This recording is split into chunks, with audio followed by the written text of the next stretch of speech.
KBR news కి స్వాగతం.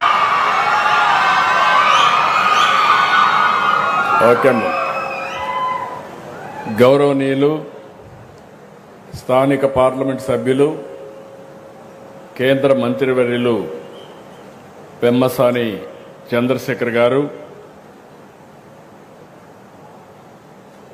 National security advisory board honourable member, government of ఆంధ్రప్రదేశ్కి ఒక అడ్వైజర్గా పెట్టుకొని టెక్నాలజీ ముందు తీసుకుపోవడానికి మన వారి సహకారం అడిగితే చాలా బాగా సహకరిస్తున్నాడు.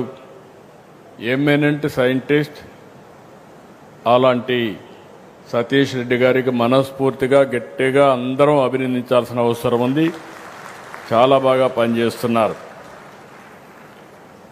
ఆనరబుల్ మెంబర్ ఆఫ్ పార్లమెంట్ అనక మన అమలాపురం హరీష్ బాలయోగ్ గారు, చైర్మన్ ఎండి కిమ్స్, ఇప్పుడే చూశారు మీ అందరినీ బిజినెస్ పీపుల్గా తయారు చేయడానికి, ఆంట్రప్రెన్యూర్గా తయారు చేయడానికి బ్రహ్మాండమైన ఆలోచనలు ఇచ్చారు. ఆయనే ఒక స్ఫూర్తి కూడా. ఎందుకంటే మీరందరూ గుర్తుపెట్టుకోవాల్సింది 2004 ఆ రోజు హైదరాబాద్లో సికింద్రాబాద్లో ఒక హోటల్, అది ఆ హోటల్కి చాలాసార్లు నేను వెళ్ళేవాడిని. సీఎంగా వెళ్ళా, మినిస్టర్గా వెళ్ళా, అంత మునుపంతా కూడా పార్టీలో అనేక కార్యక్రమాలు ఎవరైనా కలవాలంటే చిన్న హోటలే. అలాంటి హోటల్ని తీసుకొని అప్పట్లో కన్స్ట్రక్షన్లో ఉన్నారు కాబట్టి ఒక 100 కోట్ల వీళ్ళ ఈక్విటీ, అదే సమయంలో ఒక 200 కోట్లు అప్పు తీసుకొచ్చి 22 సంవత్సరాలే, 5-6 డికేడ్స్ కాదు, భాస్కర్ రావు గారు దాన్ని సమర్థవంతంగా నిర్వహించి ఈరోజు దాన్ని 30,000 కోట్ల రూపాయలు ఆస్తి చేశాడు. ఆ ఆస్తి చేశాడంటే ప్రజలకు సేవ చేయడమే కాకుండా ఎప్పటికప్పుడు ఇన్నోవేషన్స్తో ముందుకు పోతూ సస్టైనబిలిటీ కోసం లాభార్జన కూడా చాలా ముఖ్యం.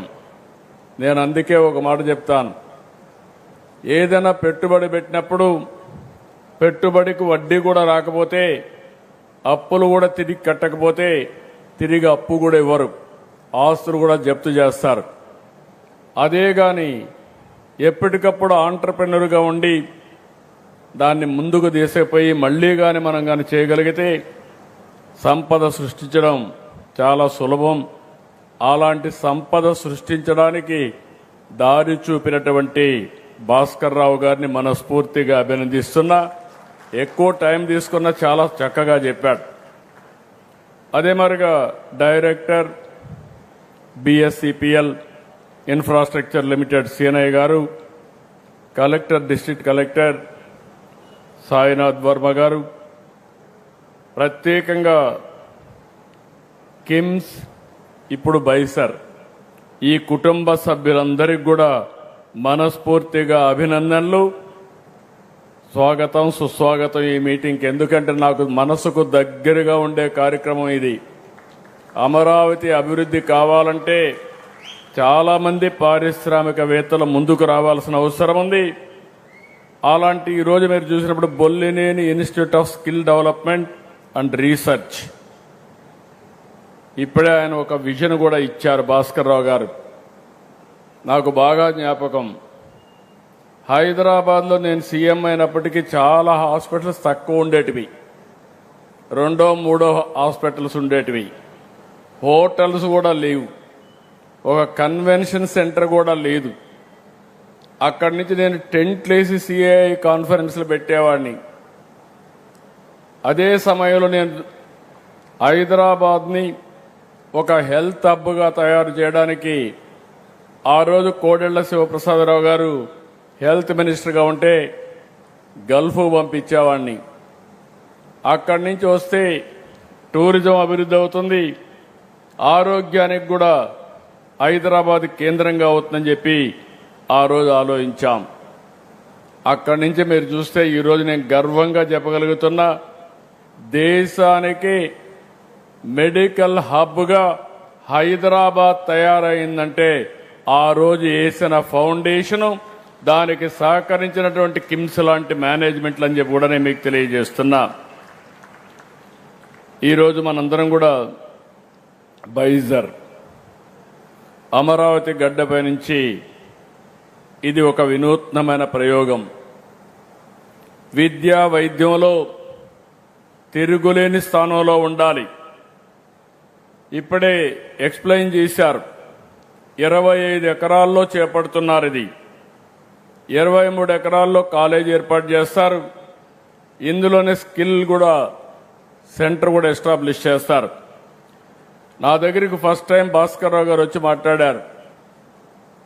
నేను స్కిల్ డెవలప్మెంట్ పెడతాను, మెడికల్ కాలేజ్ పెడతాను, నాకు మీరు ల్యాండ్ ఇస్తారంటే నేను ఆయన ఆహ్వానించి డిస్కస్ చేసినప్పుడు 1,00,000 మందికి నేను స్కిల్ డెవలప్మెంట్ చేసి, మనం ఏంటంటే అందరం కూడా ఆలోచించేది ఒక హాస్పిటల్ అంటే ఓన్లీ వైద్యుల్నే చూస్తాం, డాక్టర్లనే చూస్తాం. డాక్టర్ల కంటే ముఖ్యంగా కావాల్సింది నర్సెస్ కావాలి, పారామెడికల్ స్టాఫ్ కావాలి, టెక్నీషియన్స్ కావాలి. ఒకప్పుడు మనం అందరం కూడా ఎంబీబీఎస్ అంటే ఒక్క పేషెంట్ని ట్రీట్మెంట్ చేయడం వరకే చూసాం. ఇప్పుడు టెక్నాలజీ మారిపోయింది. ఈ టెక్నాలజీ ఎంతవరకు పోయిందంటే డాక్టర్ కూడా ఏఐ నేర్చుకుంటే తప్ప, ఐటీ నేర్చుకుంటే తప్ప ప్రగతి సాధించలేని పరిస్థితికి వస్తున్నారంటే అది టెక్నాలజీకి ఉండే మహత్యం అని చెప్పి కూడా నేను మీకు తెలియజేస్తున్నా. రెండో విషయం కూడా ఇక్కడ నేను చూశాను, పిల్లలందరినీ ఎంత ఉత్సాహంగా ఉన్నారంటే, మీ ఉత్సాహం చూస్తా ఉంటే నా విజన్ తప్పకుండా సాధిస్తానని నమ్మకం నాకు వస్తా ఉంది.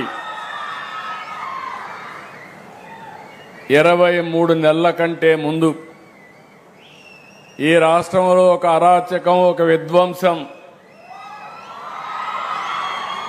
నా జీవితంలో అలాంటి పాలన ఎప్పుడూ నేను చూడలేదు, చూస్తాను కూడా అనుకోను. 50 సంవత్సరాలు సుదీర్ఘ రాజకీయ చరిత్ర. అలాంటివి మీరు చూసినప్పుడు నేనే ఎప్పటికప్పుడు నేర్చుకుంటానే ఉంటాను. అనునిత్యం నేను నిత్య విద్యార్థిని. ఇప్పుడు భాస్కర్ రావు గారితో మాట్లాడినప్పుడు ఒక మాట అంటే నా మైండ్లో నా కంప్యూటర్లో ఎక్కించుకున్నాను. 1,00,000 ఉద్యోగాలు మా పిల్లలకి ఇవ్వాలనేది నా ప్రగాఢమైన ఆలోచన. మా ఆఫీసర్లు చెప్తే ఒకటే మాట చెప్పాను, మీరు బిజినెస్ రూల్స్ చూస్తారు, నేను పిల్లల భవిష్యత్తు చూస్తాను, మీకు నాకు ఇదే తేడా అని కూడా నేను చెప్పాను. ఇప్పుడు వారు ఒక మాట అంటే నేను చెప్పాను, 0 డేట్ ఈ రోజే స్టార్ట్ అయింది. పక్కనే సీనయ్య కూడా ఉన్నాడు. మేము చేస్తాం సార్ అన్నారు. కాదు, ఇదే రోజు 2027 ఇక్కడికి వస్తా, ఇనాగరేషన్ చేస్తున్నా. ఇనాగరేషన్ డేట్ కూడా ఫిక్స్ చేశాను. No option. ఎప్పుడు కూడా నేను ఎక్కడ పోయినా కూడా పెద్ద పెద్ద ఫ్యాక్టరీస్, గూగుల్ మొన్నే ఫౌండేషన్ వేసాం. ఫౌండేషన్ వేస్తే వాళ్ళు సెప్టెంబర్ అంటే కాదు, ఆగస్టు 15 మంచి రోజు, స్వాతంత్రం వచ్చిన రోజు. గూగుల్ కూడా ఆగస్టు 15 కంటే ముందు ఇనాగరేషన్ చేయాలని 2028 ఆగస్టు 15 కంటే ముందే గూగుల్ విశాఖపట్నంలో ఆపరేషన్లు ప్రారంభిస్తుంది. ఆర్సెలర్ మిత్తల్ పెద్ద స్టీల్ ప్లాంట్, ఆయన కూడా వచ్చినప్పుడు నేను ఒకటే చెప్పాను, నువ్వు 5 ఏళ్లు 10 ఏళ్లు కాదు, ప్రపంచంలోని best technology company, biggest company, నాకు కావాల్సింది 2028 డిసెంబర్ లోపల ఫేజ్ 1 పూర్తి చేయాలని ఆదేశాలు ఇచ్చా. చేస్తున్నామని చెప్పి కూడా నేను మీకు తెలియజేస్తున్నా. నేను ఎప్పుడు కూడా ఫౌండేషన్ వేయడానికి రిబ్బన్లు కట్ చేయడానికి నేను సిద్ధంగా లేను. నేను వచ్చినప్పుడే ఎవరైతే పెట్టుబడి పెడతారో ఏ రోజు ఓపెన్ చేస్తారో చెప్తే దాని మీద నేను మాట్లాడతానని చాలా స్పష్టంగా చెప్పా. కృష్ణయ్య గారికి చెప్తున్నా, భాస్కర్రావు గారికి చెప్తున్నా, మీకు ఏ పర్మిషన్లు కావాలన్నా ఆటో పైలట్లు ఇచ్చే బాధ్యత మాది, దాన్ని అమలు చేసే బాధ్యత మీది. మెడికల్ అండ్ హెల్త్ లో చాలా అవకాశాలు ఉన్నాయి. మనం ప్రపంచానికి లీడర్స్ గా తయారయ్యే అవకాశం వస్తుంది. అయితే ఒక డాక్టర్లే కాకుండా దీనికి అనుబంధంగా ఉండే అన్ని విషయాల్లో మనం దీనికి శ్రీకారం చుట్టాల్సిన అవసరం ఉంది. ఇక్కడ మనం చూస్తే 500 పడకల సూపర్ స్పెషాలిటీ వైద్య సేవలు కార్పొరేట్ స్థాయిలో ఇవ్వడానికి ముందుకొచ్చారు. ఇంకొక పక్కన ఇక్కడ మనం కట్టే దానిపైన దగ్గర 250 medical seats, MBBS seats, 1000 non medical paramedical పట్టభద్రుల్ని, ఇంకొక 1000 మంది ట్రైనీస్ ను కూడా సిద్ధం చేయబోతున్నారు. నర్సింగ్ 150 మంది పిల్లలకి ట్రైనింగ్ ఇస్తారు. డెంటల్ 50, ఫిజియోథెరపీ 50, న్యూట్రిషన్ సైన్సెస్ 50, ఇలాంటివన్నీ చూస్తే ఒక 5,000 మందికి పెట్టుకున్నారు. నేను వారిని లాస్ట్ టైం చెప్పింది నాకు జ్ఞాపకం ఉంది. స్కిల్ డెవలప్మెంట్ కింద పక్కనే వినుకొండ ల్యాండ్ ఉందన్నారు, కానీ దానికి కొన్ని సమస్యలు ఉందన్నారు. మీరు ఏం చేసుకుంటారో నాకు తెలియదు. మీరు ఇచ్చిన 1,00,000 మందికి ఆంధ్రప్రదేశ్